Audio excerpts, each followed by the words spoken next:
Om Tat Sat. Welcome to Gyan Bhakti. We focus on spirituality, a journey to self-realization. Please subscribe our channel for the mystical meanings of the scriptures and daily satsang. Our humble prostrations to the all-pervading Brahman, our worshipful Guruji, Swami Jyotirmayananda ji Maharaj, all sages and scriptures, and to the divinity in each of you. We are currently exploring the scripture Kundalini Yoga. Commentary is by Sri Swami Jyotirmayananda ji and narrated by myself, Swami Nikhilananda. So in today's satsang, we'll be covering prana and breath. As pranic energy flows through the three main nadis, Ida, Pingala, and Shushumna, and the other subtle astral channels or nadis, that flow of prana expresses itself in the form of breathing. When Ida is operating, breath flows through the left nostril. When Pingala is operating, the flow is through the right nostril. For the majority of people, it is very rare to breathe in and out through both nostrils in a perfectly balanced manner. And that is why the yogis teach us yogic techniques like neti, putting water through one nostril and taking it out of the other, and so on, just so we can be in perfect breath control from both the nostrils. And that means that Shushumna is operating. Otherwise, either Ida operates or Pingala. But when both nostrils are equally balanced and you have a free flow of breath going in and out from both nostrils, that's when you know you're progressing, and it's a good time for meditation also. So when Ida is operating and breath is flowing through the left nostril, nature is creating a cooling process within your body and personality. The cooling sensation is physical as well as psychological.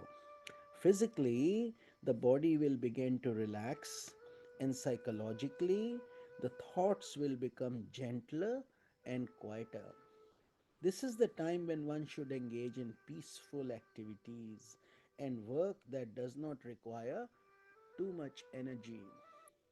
On the other hand, when Pingala operates and the breath travels through the right nostril, there is a heating process physically and mentally.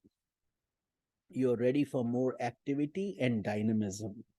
When you are perfectly balanced and harmonized physically as well as psychologically, automatically both of your nostrils flow, as we discussed. When both nostrils are flowing down to a state of harmony in both body and mind, that is the most suitable stage for practicing deeper meditation, reflection, inquiry. This is the time when Kundali begins to ascend through the Shushumna. So let's look at the three stages of pranayam. In general, regulation of the breath through pranayam occurs in three stages.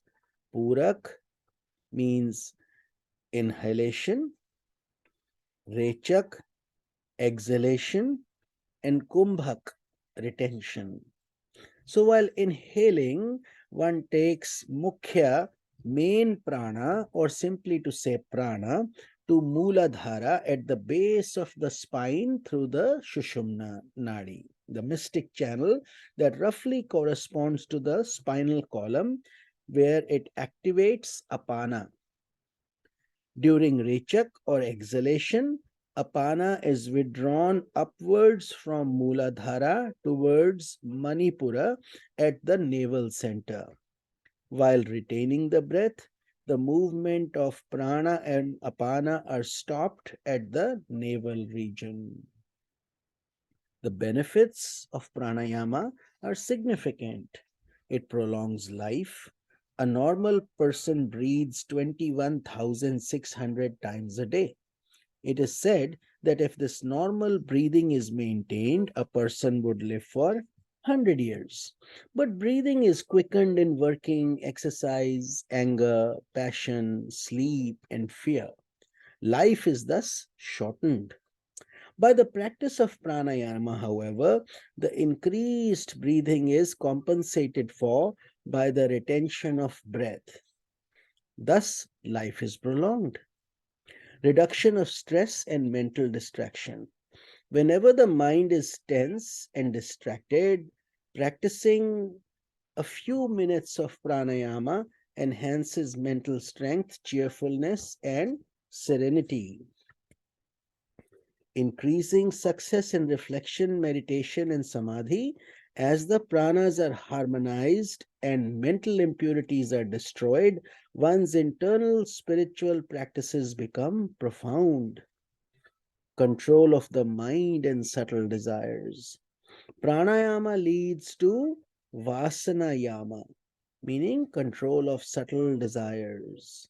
Prana, mind, and the subtle desires of the subconscious, which are called vasanas, are interdependent. Control of any one of these leads to the control of all others.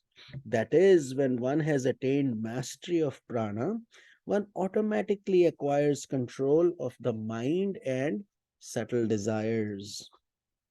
When the unconscious mind is freed from worldly vasanas, one attains immense spiritual power.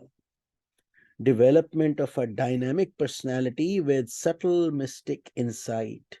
By constant practice of pranayama, a spiritual seeker can understand the forces sustaining the whole of cosmic life, enabling him to perform wonders in this world. By the control of prana, yogis have conquered death, mastered the elements, and performed various miracles. Thus, pranayam is a great way to revitalize our life and body also. Hari Om Tat Sat. Om Namo Bhagavate Vasudevaya. This is Swami Nikhilananda. In tomorrow's satsang, we will be discussing pranayama exercises for awakening Kundalini. Hari Om Tat Sat.